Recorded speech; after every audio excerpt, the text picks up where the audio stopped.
Welcome back to the Great Primeval Show. I am the Ark Minister, and I'm joined by Ancient Realms and Hodgepodge. Today we'll be breaking down Episode 4 of Primeval Series 3, also known as A Gigantic Problem in North America, Der größte von allen, in Germany, and L'attaque du 737. in France.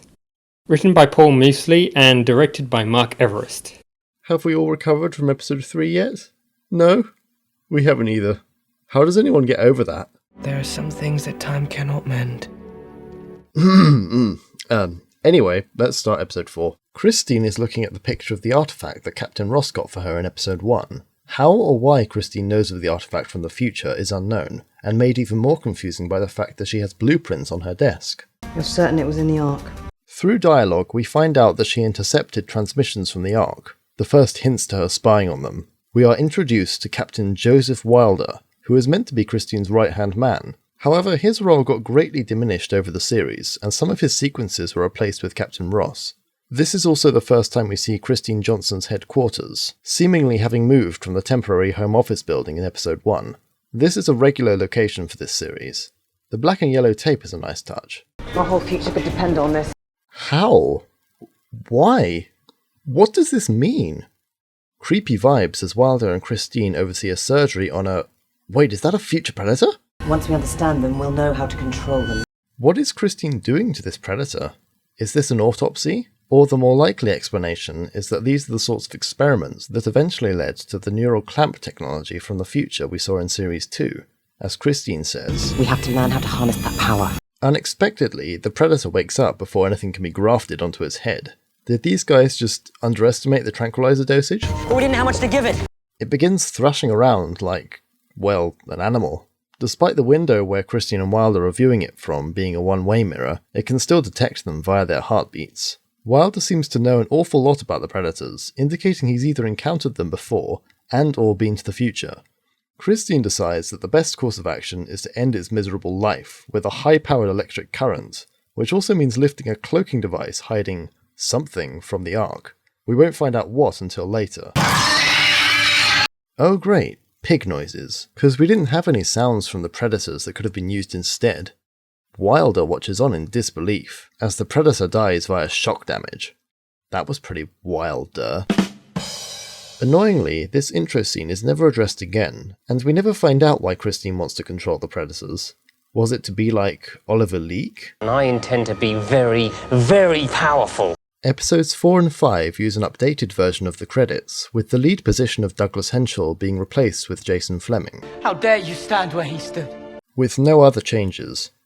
Oh, no time for a funeral? This episode really should have started with Cutter's funeral in our opinions. It feels wrong to just gloss over that for the literal main character. In the novel Fire and Water, we find out that Cutter was buried in the Kensal Green Cemetery, which was the same place Stephen was buried. I wonder if Helen left an ammonite on his grave. Did you come to the funeral? We can speculate that the funeral took place at least a few days before the events of this episode start, as everyone is back in the Ark, and most of the characters at least seem to be coping. This also brings into question who the main character is for the rest of Series 3, as it's kind of an equalising of the lead roles, with a focus on Jenny when she's made temporary team leader for the next few episodes. Anyway, Connor sits in the Ark with the artifact and hears echoes of the late Professor Cutter's last words to him from the end of the last episode, with similar sounding music playing again. It's on you now. Why must you do this to us? You can see that he's obviously very upset as tears run down his cheeks, naturally reflecting Andrew Lee Potts' emotions on Dougie leaving. The music transitions to a flute version of Abby and Connor's love theme from Series 2, Episode 4. Before Connor can consolidate himself, however... Connor. Sarah, can't you see this man is grieving? Haven't you got some mythological creature to research, or ID to be stolen? Sarah offers to look at the artifact for Connor, which frees him up to be on the adventures with the rest of the team, and to work on the locking mechanism. Plot-wise, it also keeps Sarah in the background until Jenny leaves. Nobody can find out about what we're doing here. Does this include the rest of the team? The Ark seems to be fine structurally, as the bomb doesn't seem to have done any damage to the building, aside from setting fire to the place. Wonder why it was so weak. Bombs aren't Helen's style. The ADD clearly sustains some damage as some of the screens are off or not displaying correctly. There's also plastic sheets hanging from the ceiling and covering the desks in the ops room. Again, very little actual damage from the bomb. You're in charge, until we can make a permanent appointment. Lester appoints Jenny as the new team leader until they can find a permanent replacement for Cutter, a running plot thread through the next few episodes. I could probably swing you a parking space. Oh my god! I knew Jags in the car park. Lester clearly has more faith in Jenny as team leader than he did for her in Series 2, where he made Connor and Abby leaders when Cutter and Stephen got stuck in the Silurian, because now Jenny is more experienced. Keep things calm, controlled, and if you can manage it, slightly dull. Just keep calm, Claudia. What I need to do is finish this and then I need to fix the detector. Connor is keen to get the anomaly locking mechanism finished, but Lester quells him by saying, You don't know where they are in the first place, then it won't be much use, will it? You're driving them too hard. Right now works the best thing for us. Lester has a point, as keeping yourself occupied can help a lot with dealing with trauma. Jenny wanders by and stops to view Cutter's lab, now partially destroyed with his matrix in pieces. So much for the research model. It's odd that this never gets followed up on. Obviously, Cutter didn't share much of what he was working on, but the team would surely have the information from the previous incursions and Sarah's mythological research to put some of it back together. Oh well. Series 3? Odd how the bomb only targeted this particular room. But then we don't know exactly how long it was between this and the last episode, so the rest of the arc could have been repaired in the meantime, with no one qualified to repair the Matrix. Sarah, meanwhile, is still working on the artifact in the corner of the room. Sarah asks Jenny if she wants to talk about Cutter. There's nothing to say. I feel like there is a lot to say, but for whatever reason, Jenny decides that she wants to keep stuff to herself, just like Cutter. Kindred spirits. The ADD fires up with a new anomaly detected. Connor must have fixed it very quickly. The team turns to Jenny for the next move, something she's not quite prepared for. Hey look, first appearance of Becca's favourite gun. It's nearly ready. Next time, let's move. Jenny rightly calls for a hold on the locking mechanism, as protection of the public is more important. Get your men ready. This hints that something ominous is about to go down between the two factions. We hear classic primeval music here, and get our first view of the inside car park for the arc. Presumably this was the same during Series 2, but just never seen. Mick again follows the team to the anomaly site, still eager for a photo of something prehistoric to show his boss. When the team arrives at Christine Johnson's HQ, Jenny foolishly leaves her anomaly detector in the car. Remind you of someone else from another timeline. It's in my bag. In the car. You can see Mick sliding into shot here with his conspicuous car. Sneak 100! That's a cool shot of the team reflected in the windows as they enter the building. The music is great here for building suspense. Here's some audio of Becca grunting. Do with this as you want. Wait, Jenny. Nice to see Becca putting himself between the team and harm, considering that they just lost a key team member. Captain Wilder then appears, who Becca recognises. As it turns out, Becca trained under Wilder at Sandhurst, which is a Royal Military Training Academy, which was also mentioned in the Primeval Evolved intro. Wilder apparently had an entire profile on the old Primeval page on the ITV website, which seems odd for what is an ultimately fairly minor character. Fans have speculated he was planned to have a much bigger role, but this never really planned out. It does seem odd how Christine seemingly has two right-hand men, with both captains Ross and Wilder, when one would have made them feel like they played a much bigger role, rather than dividing the screen time between the two. Perhaps the two actors weren't available for filming certain scenes. If you two are going to hug, can you do it later? Because there's an anomaly in here somewhere. Connor, stop revealing top secret information to strangers. It breaks the Official Secrets Act. Right, I want unrestricted access to the whole place and a full explanation of what it is you're doing here. With a crowbar, Mick breaks into the car and steals Jenny's detector and makes a quick getaway as the alarm sounds. As he leaves, we get a glimpse of a mysterious biker, watching Mick with some interesting music. Christine Johnson finally arrives to speak with the team, and reveals that she knows all about the Ark operation and the anomalies, much to the surprise of Jenny, who attempts to take control of the situation, but Christine is quick to put her in her place. James, Lester has no authority here. You have no authority here! Your orders mean nothing! Normally the team would have full access, but seemingly this organisation, also set up by the Minister, is operating at a higher level than the Ark. The team don't really have a choice but to leave, considering the opposition are also armed. Christine stops Becca to admire his career, hinting that he and Wilder could work together again someday. This is foreshadowing episode 6. Not to mention Christine's thing for men in uniform. One thing in common, military uniforms.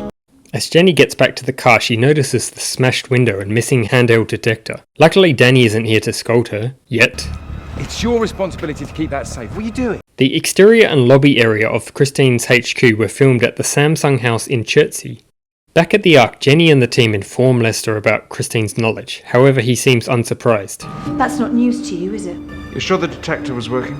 Lester tries to deflect the question, but Jenny calls him out. Did you know this place existed?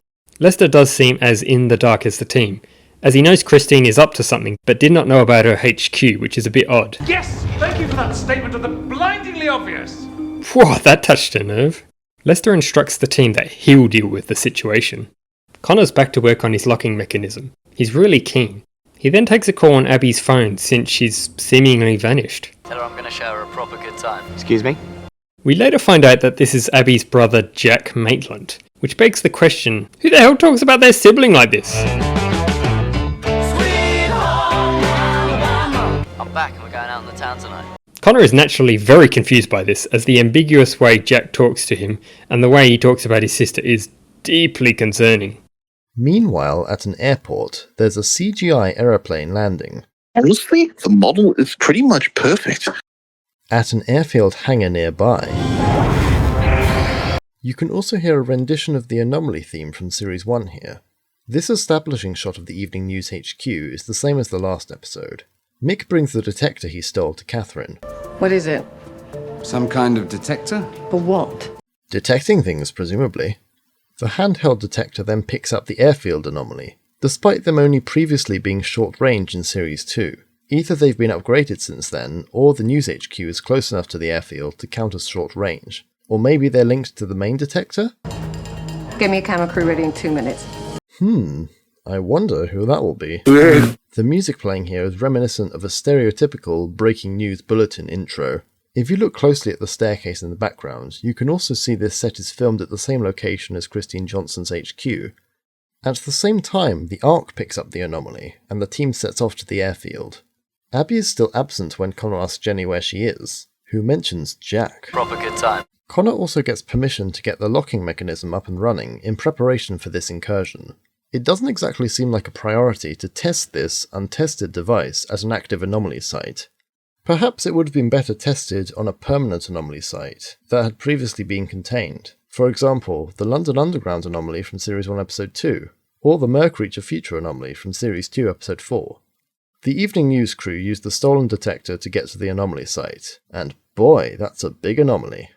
So yeah, we haven't really mentioned this yet in the breakdowns, but the anomalies always seem to be just the right size for the creature of the week to pass through them. And as we'll later see why, this episode is appropriately the biggest we've seen in the show, and possibly the franchise so far. Ironically, it appears right after the smallest anomaly in the last episode. The Tunguska anomaly in the novel Extinction Event was described as gigantic, but as it's never seen, it's impossible to say which is bigger. Mick and Catherine arrive and... Wait, is that who I think it is?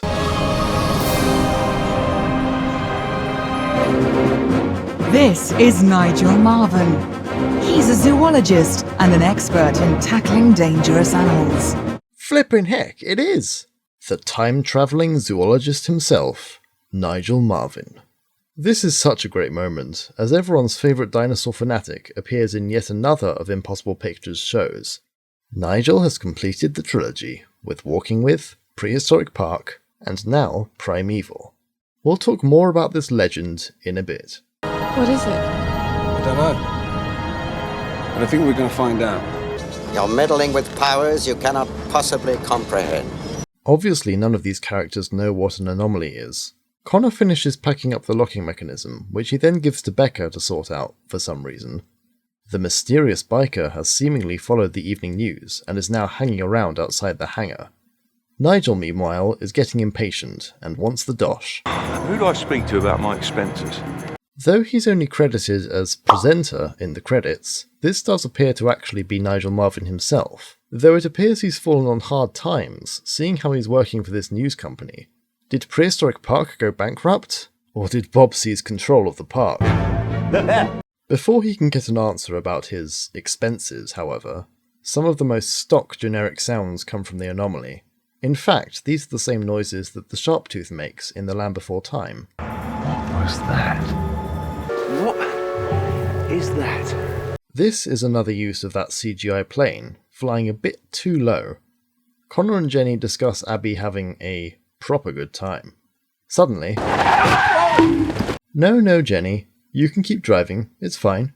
What the hell do you think you're playing at? Seemingly something has gone down and spooked Mick. Jenny and Connor decide to help him. This thing, how big was it? Big. It's in there! Better hurry, it's really frightening. You sound convincing. Nice to see Connor and Jenny working closely together, as they barely interact overall, except in episode 2. There is a distinct lack of any big creature inside the warehouse as they move in, but it turns out the sneaky journalist was being sneaky. Mick locks Connor and Jenny up. This is the second time in 3 episodes that Connor has been locked in somewhere. Keep him on a leash! Mick did this obviously to get them out the way, so he and the evening news could be uninterrupted.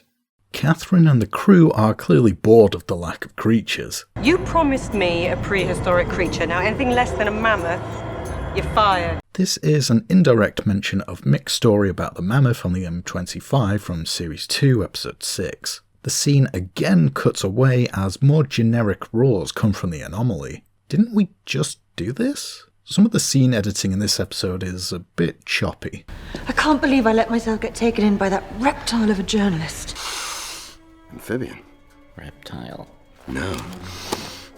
Reptile. Jenny phones Becca, who is apparently stuck somewhere. It's weird that he always seems to be late to the incursions. Connor inflicts more pain and embarrassment on himself as he... The chasing a Silurian millipede theme also plays here. As something finally comes through the anomaly, Nigel and the crew prepare. Hang on, this cameraman is wearing Steven's jacket. How weird. Nigel suddenly lights up with excitement and goes into full enthusiastic naturalist mode when a dinosaur appears in front of him.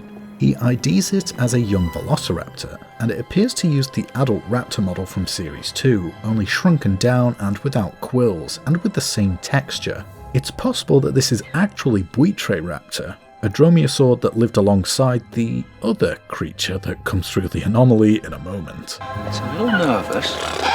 If I could pet a dinosaur. This whole scene feels like it's been plucked straight out of Prehistoric Park or Chased by Dinosaurs with the charm and enthusiasm Nigel brings to it. Even the music is very similar to Prehistoric Park. The raptor decides it wants a taste of Nigel and gives him a cheeky nibble. That'll be fine. Animal bites for us wildlife blokes.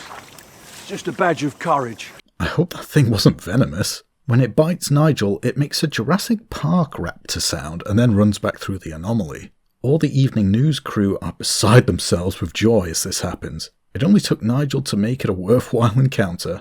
Wow, that was unbelievable. Somebody pinch me.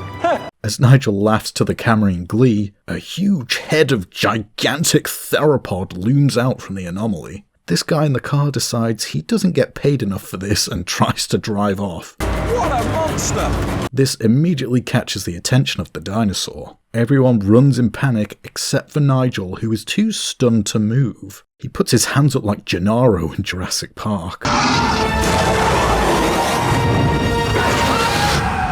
Perhaps this dinosaur only wanted Nigel's autograph. The idea of Nigel not getting away this time is obviously a parody of his many escapes from other prehistoric creatures with little more than a scratch. It's another scar for the collection.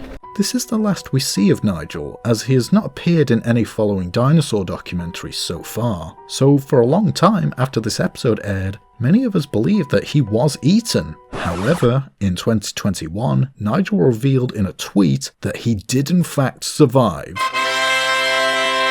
A storyboard of this scene actually showed Nigel getting munched, but I guess they decided to cut away in the actual episode for the PG rating. Catherine demands the poor cameraman keeps filming whilst they hide in the car. However, karma strikes as she and Mick are now the ones trapped, in their own flipped over car no less. This is another similar scene to Jurassic Park.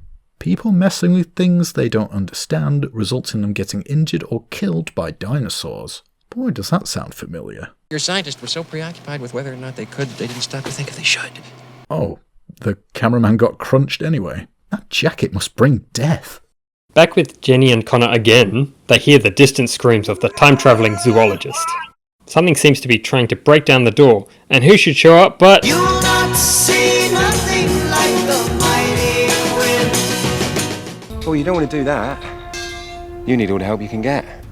Despite only being planned as a one-off character, Danny Quinn returns and we get a much more light-hearted display of his character during this episode compared to his debut in episode 2. It's likely thanks to him realising the truth behind his brother's disappearance, giving him hope that he's still somewhere out there and the opportunity to help others affected by the anomalies like he was. If Jenny would only let him, that is. Take one more step and I will shoot you. Danny, undeterred, continues to follow them. He doesn't seem to take a hint, this guy. Danny has a hell of a hunch. Your poor spine, man. Just a hunch, that's all.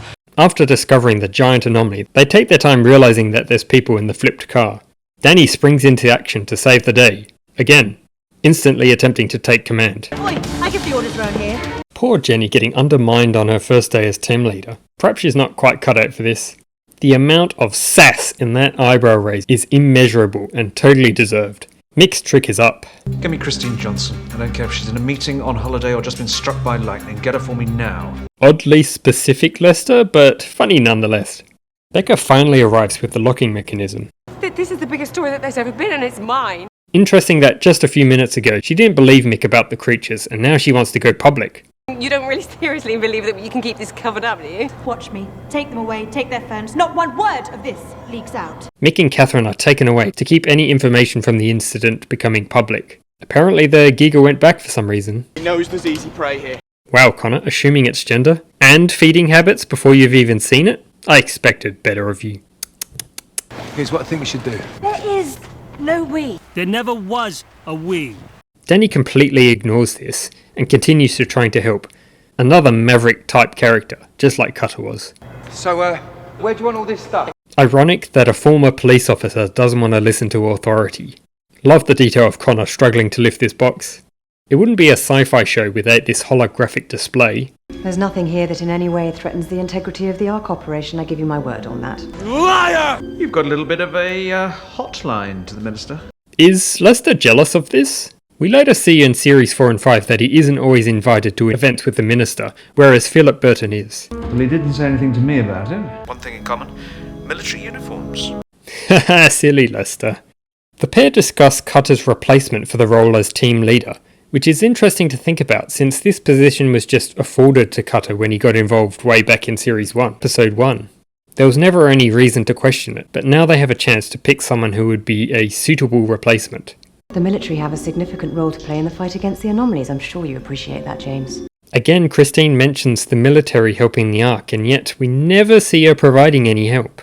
You're not getting anywhere near the Ark operation. You want to trust me on something? Trust me on that. If you look closely during this scene, you can actually see there are camera feeds of the Ark's central corridor here, top office here, and the ops room here, showing that Christine is spying on the Ark. Keep this in mind for the next few episodes. This one room up the top corner is hard to tell what it is, but it may be her secret anomaly room in her HQ. I don't care what universe you're from. That's gotta hurt. The locking mechanism doesn't work on its first try. I guess you could say Connor is shocked, but not surprised. It's just a little thing, but did anyone think about closing the doors? Fantastic delivery by Jason Fleming. I'm certain Jenny's too proud to admit that she hadn't thought of that. Guess this kind of shows that Danny has good management skills. Almost team leading skills, if you will. That's it, arrest him. Ironic that Jenny now has the power to do this instead of Danny, like in episode 2. Before anyone can act on this though, the episode's star decides to make its full debut. This is an awesome shot of the dinosaur coming through the anomaly. The blending of shots and the characters diving out of the way in the foreground as it charges out of the hangar is really well done. Good work, Framestore. Just the team's luck that Connor's locking mechanism didn't work. Also lucky that this thing didn't step on the device or try to eat the team. Our exclusive is heading towards the runway. Karma strikes yet again as now Mick and Catherine are trapped in the warehouse. That was a Giganotosaurus. A G-Rex, if you like. Giganotosaurus, or Giganotosaurus, is the first giant theropod dinosaur of the show, on screen that is, as Tyrannosaurus featured in the novel Extinction Event. In the Primeval Fun file, there is an image of an unidentified large theropod that uses the Tarbosaurus model from Chased by Dinosaurs. Perhaps this acted as the inspiration for this episode. Giganotosaurus also appeared in Chased by Dinosaurs, which also featured a certain wildlife presenter. With the name meaning giant southern lizard, it is fittingly enormous, with total length estimates of around 13 meters. With that said, the Primeval model looks to be slightly too big. This episode uses a lot of low angle shots, which helps sell just how huge this thing is. The proportions are really weird, as it looks quite scrawny with quite a shallow chest and long spindly arms and legs. The hands and feet are also huge for some reason. Young theropods are thought to have had proportionally big feet, but why does this adult have them? The wrists are also incorrectly pronated too. As for the head, it's shrink-wrapped with its fenestrae being very visible through the skin. The head itself also looks to be the complete wrong shape. The head's the wrong shape. Giganotosaurus' skull shape has been reinterpreted since the show aired, but judging it on reconstructions of the time, in profile it looks too triangular when it should have been longer and more rectangular. They did at least give the Giga its signature Giga Chad chin, as well as the distinct ridge running down its snout. They've given it very spiky eyebrow ridges, I guess to make it look angry and scarier. Prepare to meet Mr. Angry Eyes! They're somewhat similar to those of the Jurassic Park T-Rex. They've given it spikes on the back of its head, and they look like unkempt quills somebody forgot to brush. It's also shown roaring. Large theropods are no longer thought to have roared with their mouths open like this. More likely they would have communicated with low-frequency rumbles with their mouths closed. The roars it uses are a bit generic, using the same sound effects as the T-Rex from Prehistoric Park. Speaking of, its coloration is a mottled light grey or pale brown, also quite similar to the Prehistoric Park T-Rex. Weight estimates range anywhere from 4 to 14 tons. Recent research favours the higher end of this range, and so the real animal likely wouldn't be able to run as fast as it does in this episode. Giganotosaurus' femurs actually show small attachment sites for the muscles that pull the legs back for running, suggesting it was a poor runner in life. Paleomedia will occasionally show big theropods being able to at least keep pace with cars, where they most likely couldn't in life. Well, we clocked the T-Rex to 32 miles an hour. Finally, let's address the name given in the episode, G-Rex. There are dinosaurs other than T-Rex, you know. Technically, this species is called G. carolinii. I suppose this was simplified for non-paleo enthusiasts to understand. Overall, it's not the best Giganotosaurus, but it could also be a lot worse where accuracy is concerned. Danny disappears again, eager to prove his worth by helping in his own way. Get the locking mechanism working and seal that anomaly. Note here that Jenny makes an error by asking Connor to seal the anomaly, presumably to stop any more dinosaurs coming through, but that means the Giga can't go back through. Perhaps shutting the hangar doors would have been a better option. Anything comes through, kill it. I think this is a justified use of deadly force, considering how enormous and potentially destructive something like a Giganotosaurus is. We should only kill these creatures when there's absolutely no other choice. Fantastic shot of the G-Rex here, with the heat haze warping the plane in the background. As Jenny and Becca chase down the G-Rex, the Silurian Scorpions theme plays. The second time music plays from Series 2 Episode 5 in this episode. This shot of them driving to the side of the Giga is filmed from a very low angle to make the creature look enormous. So much so that its head is off screen. The car swerving to narrowly miss getting bitten is a great touch. They're moving about 38 miles per hour. It's unclear why this dinosaur is so determined to get to this plane. Maybe it thinks it's a giant pterosaur? The flight crew spotting the dinosaur in the distance from the cargo hold is another cool shot that blends the shots together. It sticking its head through the door also looks great, especially the lighting as it goes from daylight to the dimmer interior of the plane, trying to eat the crew. Now that's something you don't see every day. What? What is it? What? Yet another brilliant shot of the Giga as it menacingly rams its head into the cockpit. I've got to check on the crew, I've got to get them down. There may be crew down there! Note how shots from Becca's gun barely phase this thing. Either it has very thick skin, or Becca isn't packing enough firepower. What is that thing? It doesn't matter. Have none of these people ever even seen a picture of a dinosaur? I've only ever seen a picture of one in the storybook. We get the trope of the vehicle not starting in an emergency, as Jenny is forced to abandon the Hilux. Meanwhile, Danny escaped being arrested by Becca and finds a helicopter. Does this pilot not realise there's a dinosaur attacking people nearby? Let's turn and burn. I like how you can see Becca's relief as Jenny emerges from behind the damaged car. Another team leader death would not help his already damaged resume. Back in the warehouse, Catherine and Mick try to break the door down. Mick, however, needs a bribe. I want 20% of the merchandising. Merchandising? Connor fixes up the locking mechanism, ready for another go at quote-unquote reversing the polarity. The percussion in this scene is the same as earlier, but this time it cleverly dissolves into the track Cretaceous Sea from Series 1, which is a nice touch, seeing how it's a moment of significance with the Primeval theme playing as well. It's great to hear this music again, which uplifts the moment Connor's been waiting for as Connor successfully locks his first anomaly. Hopefully this is the last time he tampers with the anomalies. Suffice to say, Connor is overjoyed at this device working. He even says thank you to, presumably, himself. Abby then appears behind Connor. How long was she standing there? Also, can we talk about Abby's eyebrows here? They are much bigger than earlier. What is going on there? These are attack eyebrows. You could take bottle tops off with these. Connor asks her where she's been. Proper good time. Having locked the anomaly, Connor and Abby can now leave safely to help Jenny and Becca with the overgrown lizard. Connor, we need some help! Note that Connor and the team all use earpieces in this episode. Not counting Becca and the Special Forces, this is one of the only times we see them doing this, until they get permanent earpieces from Series 4 onwards. Phew, that was close. Becca nearly got munched. Luckily the plane acts as literal plot armour. It's weird that he doesn't try to shoot it again though. What do Abby and Connor hope to achieve by driving towards this multi-ton monster in a Mini? Where are the Special Forces? Connor decides to be the hero and gets in a tow truck, similar to what he did in Series 2 Episode 6. The name Douglas is also written on the front of the truck, which could be a subtle reference to a certain actor. Tactful. Like most modern predators, Matilda can't resist a moving target. Come on, girl. Wow, Connor. Assuming it's gender again?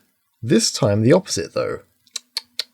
The way the Giga knocks the crates off the back of the truck is a nice way to ground the CGI into the real world, though the crates are probably also CGI in this scene. I'm not going to outrun this thing. How it doesn't break every bone in its body, I have no idea. Good animation though. Connor also gets injured as his head bashes against the headrest. That was an emergency stop and a half. Abby can only watch from a distance as she spots Connor deliriously getting out of the car and fall to the ground. Connor finds blood on his head, a wound to his temple, if you will. That's kinda serious, isn't it? Hopefully it isn't too deep. As he sits on the tarmac, seemingly forgetting about the giant dinosaur next to him, he is soon made unpleasantly aware of it. From the perspective of a mildly concussed and confused Connor, we hear thumping echoes of footfalls around him, as we and Connor all know what's coming. Just don't move. Does Abby think that the Giga's vision is based on movement, like the T-Rex in Jurassic Park? Nobody move a muscle. In any case, this sequence feels straight out of Jurassic Park. Connor turns around and comes face to face with the Giganotosaurus, which death stares him in an awesome money shot, having its prey at its mercy with no defense, seeing as Connor left the gun in the truck. This shot became the series' most iconic imagery, and rightly so. It's fantastic. Note that you don't see the Giga get up, but instead hear it, which is a clever way to save on animation. The giant theropod goes in for the killing blow, or in its case, the mouthful of temple, when suddenly... Danny saves Connor's life by distracting the Giga with his newfound helicopter skills. This is the only time you see the Giga from an above ground level perspective, which is interesting as it symbolises that Danny now has the upper hand. Come on, you ugly sod. Let's have you. Could there be a more British insult? Identify yourself, please. Bear with me a sec. Ever the maverick, Danny doesn't actually give a straight answer, instead trying to take command from Jenny again. 2 lessons, but they went unbelievably well. Perhaps Danny had helicopter lessons as part of specialised police training? Jason Fleming actually appears to be up flying in a real chopper here, and there are some scenes of a real chopper flying around, but there are also scenes where it's CGI, notably when facing off directly with the Giga. Wait, Abby had her Mini the whole time and they're only now going to help Connor? Note Connor sticks his thumb out here, which is the universal signal for hitchhiking. Not that he needed to, which makes it more comedic. Get in! What? What sort of lunatic is he?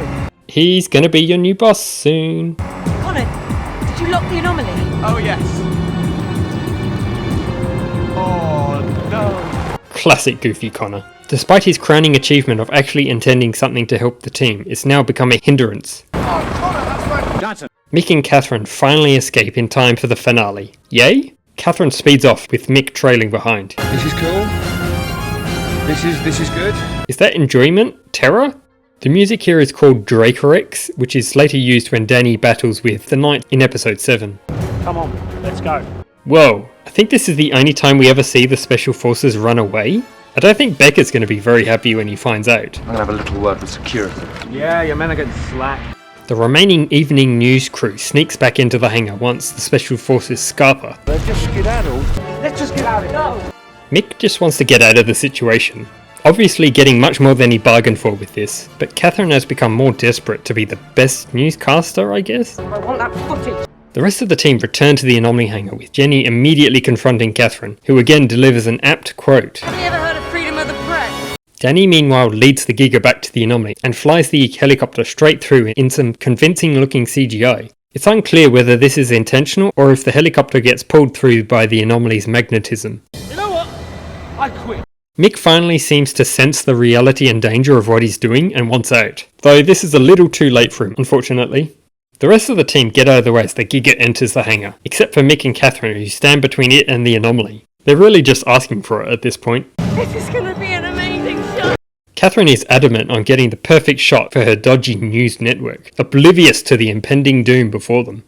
It's hard to tell what actually happened here as the shot is so brief, but we can assume that both Mick and Catherine were eaten by the Giga, or at very least they were picked up and taken through the anomaly. They're seen backing towards it in the previous shot, so maybe they just kept reversing until they were in the past. It's kinda unclear.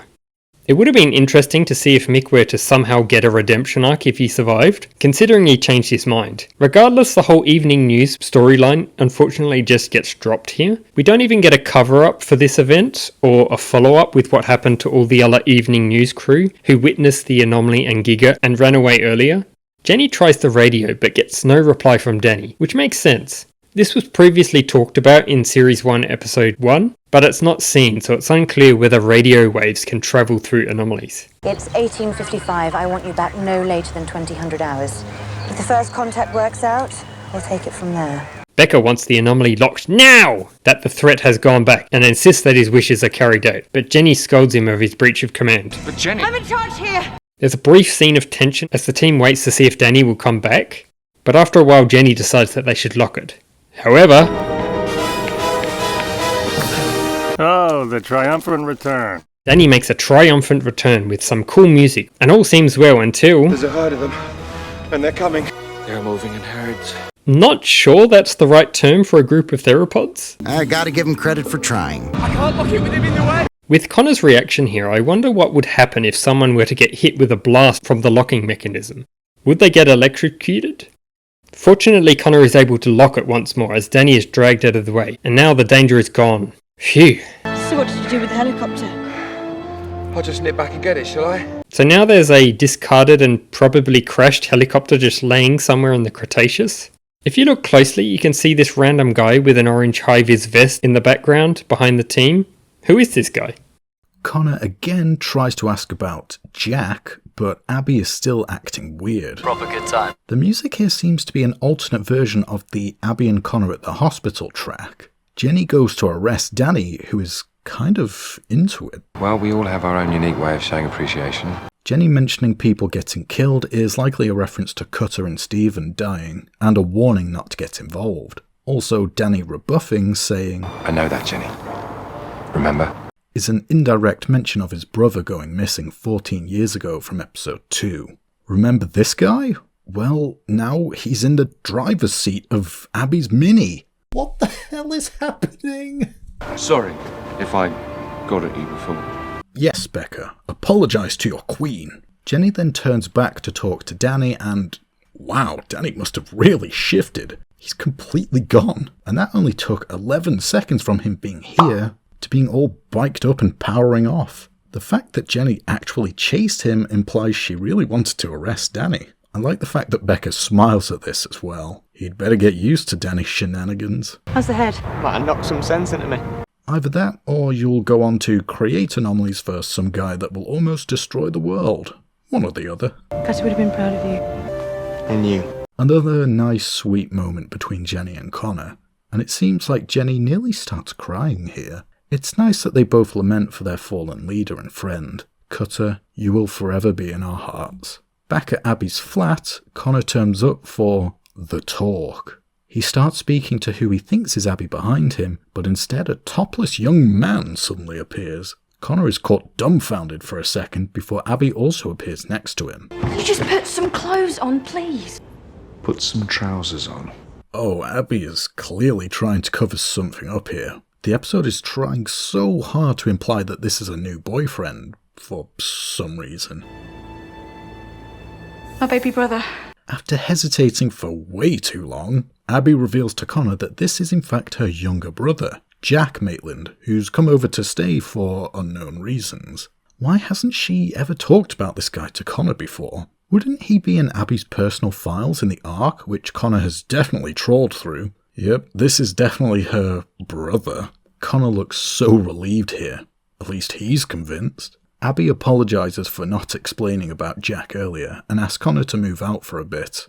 Perhaps this is why she has been acting weird, though she could have just said. Connor states that he'll find somewhere else to live in the meantime. But isn't there enough space in his flat for more than 2 anyway? Couldn't he just sleep on the sofa? Don't worry, you'll hardly know him about. Abby, there's no hot water. No, just a hot blonde. Unbelievable. That was not great. I wonder why there's no water. The fact that Abby's hair and eyebrows are styled differently to earlier implies that she has recently showered. Suspicious. Sid and Nancy turn up, showing that they were living in Abby's flat in the meantime, and Collar pulls a sneaky by taking them with him. It's like we're going on holiday. This sets up another minor plotline of Connor's ongoing living arrangement, which is such a great dynamic. Abby is a little too relieved to have the flat to herself and Jack. Very suspicious. Wicked. I appreciate how hard things have been for everyone. So I wanted to say thank you. Lester thanks Jenny for all the work she's been doing. These two have always had a very close working relationship, and it's nice to have a scene with them. Very classy. She's definitely up to something, and I'm going to find out what. Have no fear of that. Lester then proceeds to do absolutely nothing until it's too late. You think the creatures are frightening, Jenny? You should try the civil service. It is then revealed that Christine has access to her own anomaly. Of course, if you'd been playing Primeval Evolved, you would have already known this. This is how she's been able to send missions into the future to gather intel, predators, and the artifact. How and why this anomaly is here in the first place is unclear. How long has it been open? Did they build this HQ around it? Why hasn't it closed yet? None of this is ever really talked about. Series 3? In closing, episode 4 takes place over 1 day, and it's a short amount of time between this and the next episode. Join us next time for the breakdown of episode 5 of Primeval Series 3, but stay to the end of the credits for Alpha's breakdown of Primeval Evolved Week 4.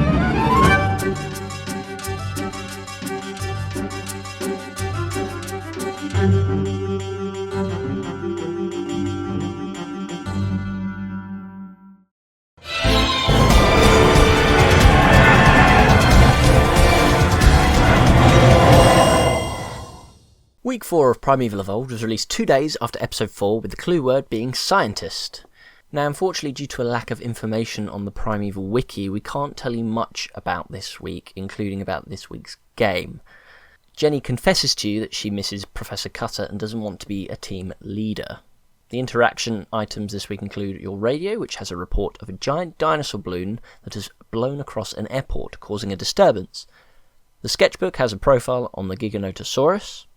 On Temple TV, Connor hypothetically asks whether the media should be allowed to reveal top-secret government research. Oh yes, those loyal, honest, hard-working, trustworthy media. Not.